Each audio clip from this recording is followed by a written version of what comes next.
ဆရာချီးစားမလို့လား မင်းဘောဒီပတ်စံချီးတာပါရောဒီမှာတောက်တယောက်တော့လား တောက်ပြည့်တဲ့ဟိုတော့ ကဲရောတေကောဲလာကဲပေးမိဘညာရှိမှာ ဟုတ်ကဲ့ပြန်ချီးတာ မဟုတ်ဘူးလေ ယောက်တသိန်းစီ ဘာလို့ 30လာလောင်းရစားကြီးလို့လောင်းရစားကြီး ဩ လောင်းရစားကြီးပါ ဆုချတဲ့လူတွေကုသိုလ်ရအောင်လောင်းကြီးစားရလုပ်မယ် ကျွန်တော်တို့မှာဒီမှာဆိုစာရေးထားတယ်မှာ ဘလို့ရေး ကျွန် တာ တော်တို့ဆရာကျွန်တော်ကိုရံပိုင်ဆိုးကဆိုစာရေးထားတယ်ဒီအပွဲစည်းနဲ့လာတာအရက်ဒေသမတောက်သားနော်အရက်ဒေသမတောက်စားရညတာမြမစောပါနော်ဗျာလောင်းကစားမလုပ်ရလူကြီးများမှာအပါပြီးတော့ရေးထားတာ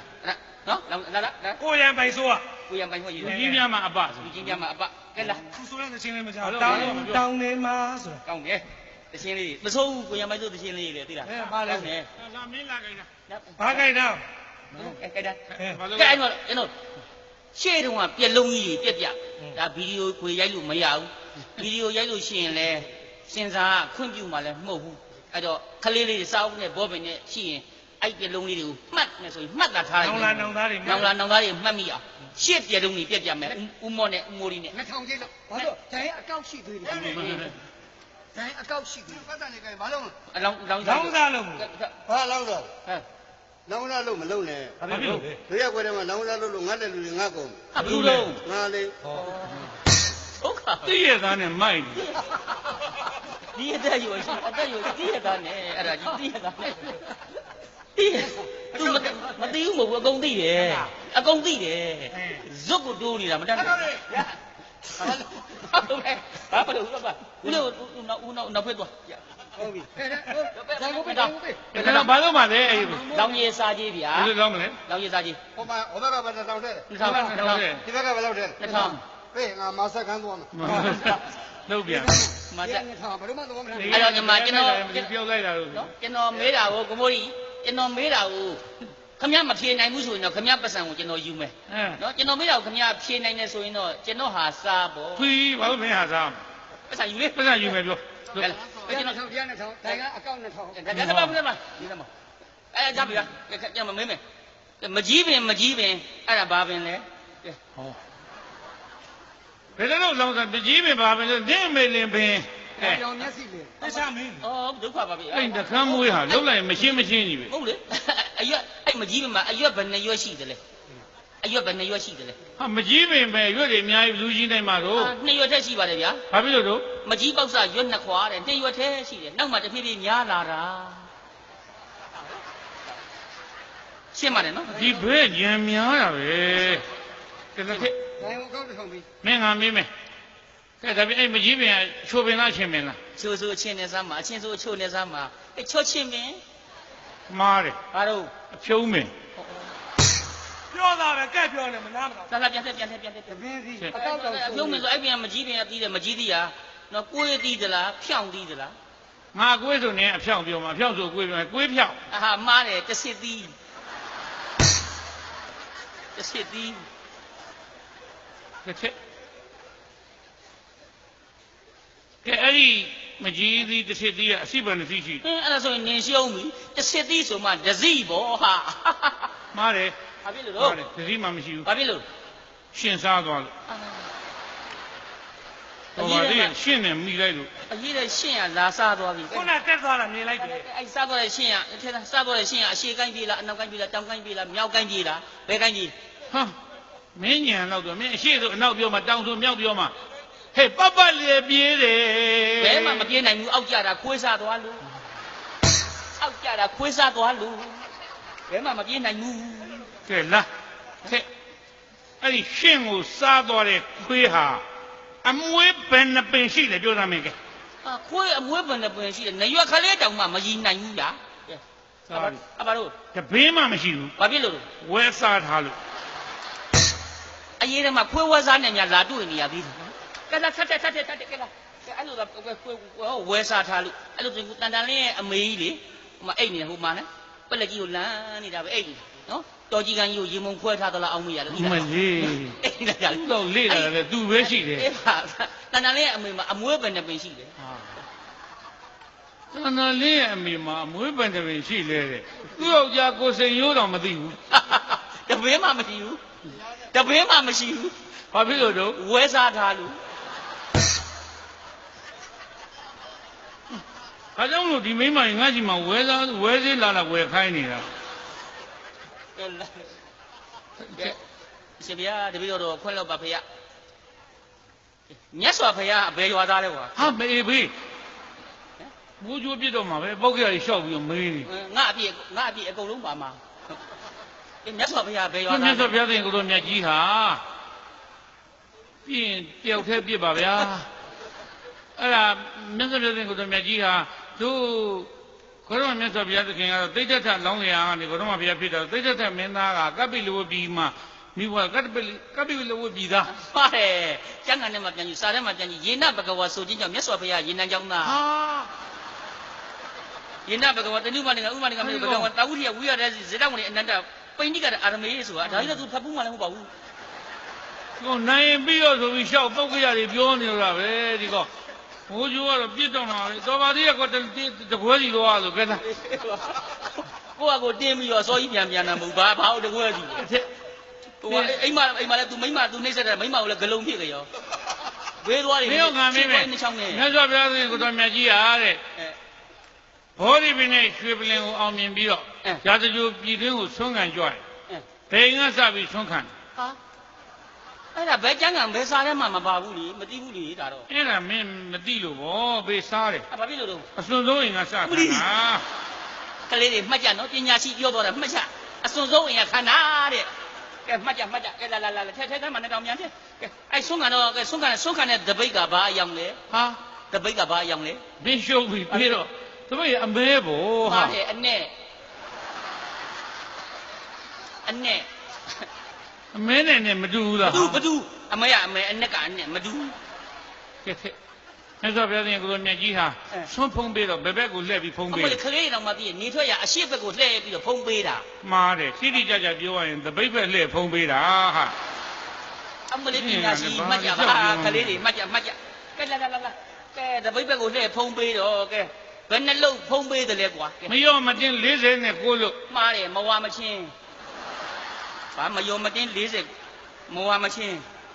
ကတိကနာပြောမင်းတို့ကပြောမယ်ဘယ်လုံးမှငရုတ်သီးဆက်တယ်ပြော ဘယ်လုံးမယုံသိစတယ်ဘယ်ကျမ်းဂန်ထဲမှာမပါဘူးလေ ကိုက်မိတဲ့လုံးမှဆက်တယ် အမလီမှတ်ကြပါခလေးတွေမှတ်ကြကဲလာကဲဓမ္မကဲနင့်ငါမေးမယ်ကဲဓမ္မကဲနားနေတာဗမာနားနေတယ်လဲကွာ ဟာမင်းနားနေတာဒီမှာနားနေတယ်စာနဲ့ပင်နဲ့တော့ပြောလို့ရတယ်စေတဝန်နဲ့ဇေတဝန်ကျောင်းတော်နိုင်ဝိဟာရတိနေတော်မူ၏ နင့်ငါမေးတာနားနေတာမေးတာလေနားနေတယ်ဆိုတာမသေးမချင်းမှတ်တာနားနေတာနှထင်ရဲ့နောက်မှာနားနေတာကဇေတဝန်ကျောင်းတော်ကျောင်းတော်မှာနှိုက်ရုံနဲ့နှိုက်တာ ခဲ့လာရ ဇေတဝန်ကျောင်းတော် တို့မြတ်စွာဘုရားသခင်ကိုတော်မြတ်ကြီးဟာဘောဓိပင်နဲ့ရွှေပလင်ကိုအောင်မြင်ပြီးသကလားလောကသုံးပါးမှာဘုရားဖြစ်ပြီးဟဲလို့ကျင်ရလိုက်တယ်ဆိုရင်မဲလူနဲ့မြမာတွေဟာကြည်ညိုကြလုံးလုံးမြတ်စွာဘုရားသခင်ကိုတော်မြတ်ကြီးကိုပူဇော်ကြ တရားဟောမှာလားတရားဟောမှာဆိုငါပရိသတ်ပြန်ချိန်ပေးမယ်အလောင်းစားလုပ်နေတယ်လေ ကြည်ညိုလုံးလုံးလာရောက်ပြီးတော့ဖူးမြောကြတဲ့ကြောကြတဲ့အဲ့ဒီထဲမှာသူဇတာဆိုတဲ့သေသမီးလေးကလည်းပါလာပြန်တယ် ဩဓမ္မဂရိကနဂတော်ရှိဖို့သိမ့်နဲ့လာတွေ့ သူဇတာဆိုတဲ့သေသမီးလေးကလည်းပါလာပြန်တယ်လို့ဘယ်လိုပါလာလဲပိဋက သူသာတော့ပါဖေရော ဘလို့ကောထီကြီးမလဲ အဲ့ဒါ အကောက်မှမရောက်ဘူးသွားနေပါ အဲ့ဒီသူဇတာဆိုတဲ့မင်းသမီးသေသမီးလေးကလည်းမြတ်စွာဘုရားတင်ကိုယ်တော်မြတ်ကြီးကိုတရားရည်အမြိတ်သေးတရွေတဲ့ခါမှာ ဒုက္ခ ကြည်ညိုနုံနုံဆိုပြီးတော့ အလောင်းစားနေတရား ရွှေပလာကြီးနဲ့ကနန်တို့တန်းကိုချက်ကတ်တယ်လို့နော်အဲ့ဒါချက်ကတ်တယ်ဘယ်မှာချက်ကတ်လဲသိလား အမလေးဘောဒီပင်အောက်မှာချက်ကတ်ထား မားတယ်ချက်ကတ်တယ်ဖိုက်မှာနင်တိမှာဆိုလို့ရှောက်ကိုွေပြီးတော့တရားသံနဲ့လုံနေရတာ ဒီလို အောင်မလေးသူတော်မှနှစ်ထင်းတော့နားရောက်သွားသေးတာငါလည်းချက်ပိုက်ရောက်သွားတာဗောဘယ်နဲ့တာ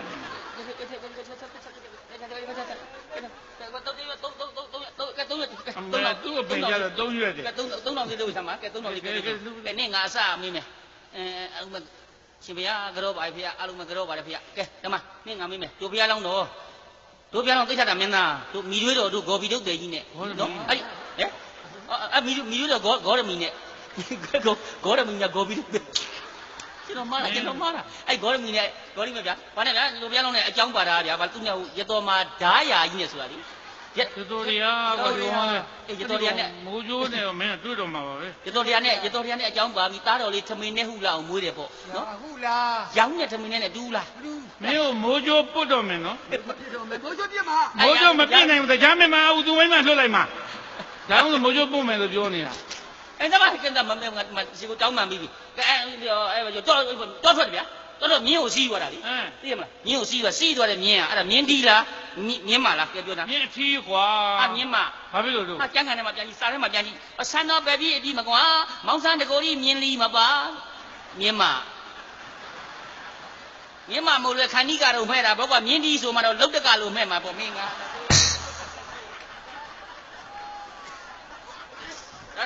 နောက်သားပြည်သူပြည်သားလေးသိအောင်ဆိုပြီးဆန်တော်ပေကကြီးမှာစကားကြီးသုံးခုအောင်ပြောသွားသေးတာလေဒီ1 2 3အမလေးတန်တန်လေးနဲ့ငါလည်းညကလေး2ယောက်ကွာအမရ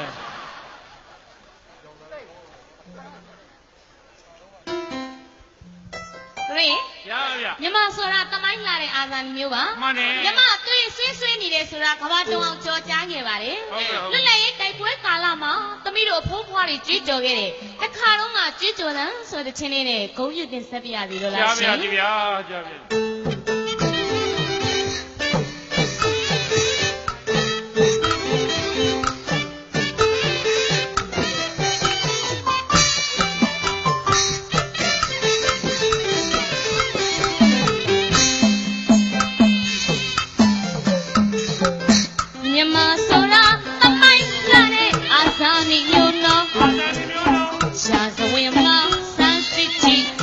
ငယ်ခဲ့ဦးနော်ညီနေတဲ့မြမသွေးကကဘာတုံအောင်ကြွေးကြော်နိုင်ငံကိုဖိတ်ချစ်တဲ့အစင်လာတွေနဲ့ပြောခွေ6လာခဲ့ရင်ကြောက်ပါတော့မြောက်လာခဲ့ရင်မြောက်ပါတော့6လာခဲ့ရင်ကြောက်ပါတော့မြောက်လာခဲ့ရင်မြောက်ပါတော့ဘသူအောက်မှကျွန်တော်ဘောက်တို့မခံတိုက်ပွဲဝင်နေတဲ့ခေါ်တခင်မြေတခင်မြေဆိုငယ်ဘူးလေနော်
မင်းသမီးကလည်းဘာလို့တော့ကြည့်နေမင်းသမီးကလည်းဘာလို့တော့ကြည့်နေမင်းသမီးကလည်းဘာလို့တော့ကြည့်နေရတာတော့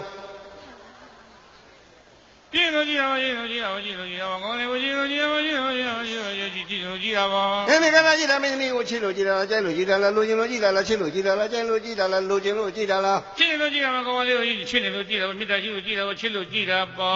ဆရာတော်မင်းသမီးကိုချင်ငါ့ကိုပြောပါလားငါရေမလေးပါလေမမေးမှာပေါ့ရေမလေးပါလေမမေးမှာရေမလေးမပေးမှာပေါ့ငါရေမကိုတော့ပြီလေမင်းသမီးကမင်းကိုချစ်သွားမယ်ကြိုက်သွားမယ်ချစ်သွားမယ်ကြိုက်သွားမယ်ချစ်သွားမယ်ကြိုက်သွားမယ် မသိဘူးမသိဘူးမသိဘူးမသိဘူးမသိဘူးမသိဘူးဒီမတ်မမမေးသမရေမတ်ကိုလို့မမေးသမမမေးသမမင်းသမီးကိုချစ်လို့မမေးသမ သန္တာလေးကိုလိုချင်ငါရေမလေးပါလေမပေးမယ်တော့ရုံမှာရေခွက်နဲ့မရောတော့ရေခွက်မြောင်တော့ကကြီးရေခွက်မြောင်တော့ကကြီးရေခွက်မြောင်တော့ကကြီး တော့ရေမမရှိဘူးရေကောကဘယ်မှာရှိပါဘယ်မှာတော့မရေကိုလည်းမရှိဘူးဘာမှ ဟာရုံမရှိရေခွက်မရှိလေပေါ်စီရန်တော့ပြီလက်ဖေးဆိုင်ပကံလုံးခါပြီးတော့ရေခွက်လောက်ခါခဲ့ပါလားရေခွက်လောက်ခါပါလားရေခွက်လောက်ခါခဲ့ပါလား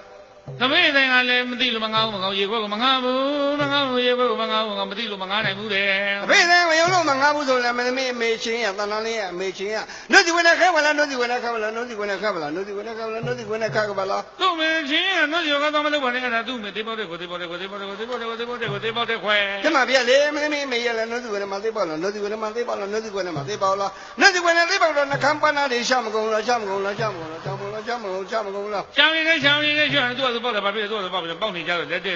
ပေါက်နေကြတော့လက်တဲ့